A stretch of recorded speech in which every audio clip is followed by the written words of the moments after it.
Another day, another J Friend's Wife story. Tahimik na ngayon ang mga cockerels sa range area.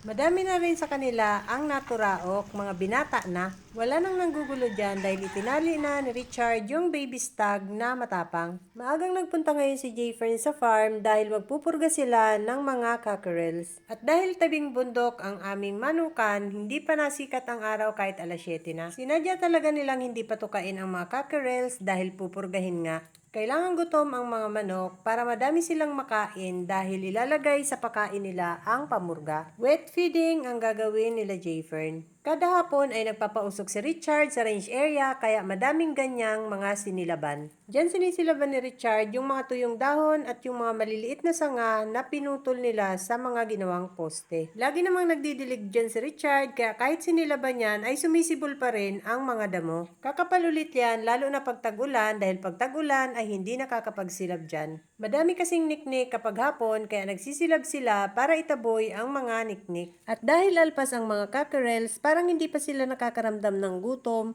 dahil madami silang mga natutukang damo at kung ano-anong mga insekto sa paligid. Hinahayaan lang muna ni J-Fern na magtakbuhan ang mga cockerels kung saan-saan at pag yan nagutom ay lalapit yan ng kusa sa kanya. Kailangan silang gutumin para maubos yung patuka nilang hahaluan ng pamurga. Para madami silang matuka at para sure na magtepok ang mga bulati nila. Every month kami nagpupurga sa aming mga manok. Dapat ay every 15 days. Kaya lang pag alam naming hindi naman mabulati ang aming mga manok, ay monthly ang ginagawa naming pagpurga. Halos lahat kasi ng mga manok namin ay magaganda ang katawan. Laging hinahawakan ni J-Fern ang lahat ng mga cockerels, lalo na kapag nakahapon na yan sa kubo. Kaya alam niya ang lagay ng mga katawan ng lahat ng cockerels. Ang primary reason lang naman kung bakit nagpupurga ng mga manok ay para ma-eliminate ang mga parasites sa katawan nila para yung mga kinakain nilang nutrients ay katawan nila ang makikinabang, hindi ang parasites. Kaya pag matakaw ang manok at payat ang katawan, malamang may bulati yan.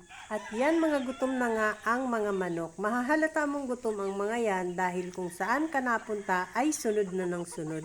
Nahingi na sila ng patoka. Napagod na rin niya ng kakatakbo at kakakaykay kung saan-saan para lang maghanap ng pagkain nila.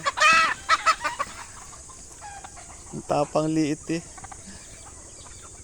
At kapag gutom na nga din sila, ayan, mainit na rin pati ang mga ulo. Diyan na nga yang mag-uumpisang magtusikan at magpaluan. Yan, pupurgahin. Gugutumin kayo saglit. Aray ko. Ayan, pati pa ni J-Fern ay tinuka na. Gugutumin para maraming makain. Sunod na nga ng sunod kay J-Fern ang mga manok, lalo na nung binitbit niya ang patukaan nila.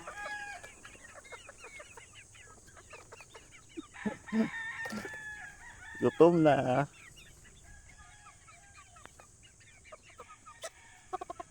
Hindi pa rin nga pinapatuka ni J-Fern ang mga cockerels. Natutuwa kasi siyang sunod ng sunod sa kanya ang mga manok kung saan siya napunta kaya binivideohan niya. At dahil nga sa kaka-video niya, ang cellphone niya ay nalubat na. At bandang 9 na, nagsimula nang magpatuka si J-Fern. Inilagay na nga muna niya ang kanyang cellphone sa cellphone stand. Kinuha na niya ang patukaan para lagyan na ng tinimplan niyang pampurga at ilalagay na sa patuka. Hindi na na-videohan ni J-Fern yung paggawa niya ng patukang may pamurga dahil hindi niya alam yung kanyang cellphone pala ay nalubat na.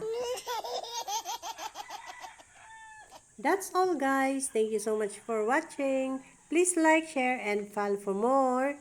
See you on my next video. Bye!